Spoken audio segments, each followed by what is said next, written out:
तर वाजले आहेत 5 आणि आम्ही आलेलो आहोत रानात. का तर आम्हाला आहे ना हे ड्रीप हातरून घ्यायचं आहे बघा.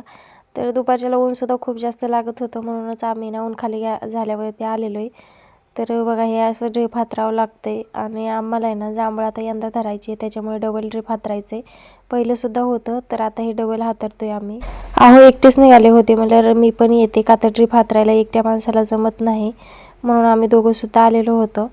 तर इथे आम्ही दोघंजण बोलता बोलता आमचं जरा म्हणजे हे काय खरं खरं नाहीत बरं का भांडणं, तर असं चालूच असतंय आमचं.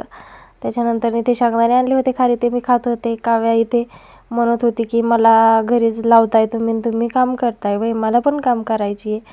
तर तिला घरी माझी सानायला लावायचं होतं, का तर बांधाला खूप जास्त गवत होतं, वाळेल ते पेटून द्यायचं होतं. आणि जे हे शेवग्याचं झाड आहे तर हे सुद्धा तोडायचं होतं, म्हणजे हे पुढच्या वर्षी खूप जास्त छान असं फुटतं आणि त्याला शेंगासुद्धा भरपूर अशा लागतात. तर दरवर्षी आम्ही हे तोडतो, ते पुन्हा तेवढं जास्त मोठं होतं आहे बघा.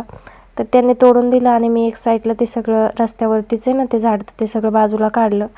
त्याच्यानंतरनं त्यांनी हे सगळं म्हणजे बांधाचं गवत वगैरे मोठं झालेलं होतं ना ते सगळं जाळून टाकलं. आणि इथे बघा शेवटच्या लाईनीत आमच्या मॅडमला मान मिळाला.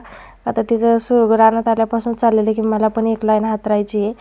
घरी आल्याच्या नंतरनं आज काय जास्त बनवणार नाही, तिथे मसाला भातच बनवला आणि वांग्याची भाजी, सगळ्याच्या चपात्या होत्या, तर त्याच्याबरोबरच आता जेवण करायचं आहे. बऱ्याच दिवसातून रानात गेल्यामुळे ना खूपच जास्त मला तर कंटाळा आलेला आहे बघा आज. खरंच दोघंजण मिळून काम करायला असल्यावरती काय वाटत नाही. आजचा व्लॉग आवडला असेल तर व्हिडिओला लाईक करा, चॅनलला सबस्क्राईब करा. बाय.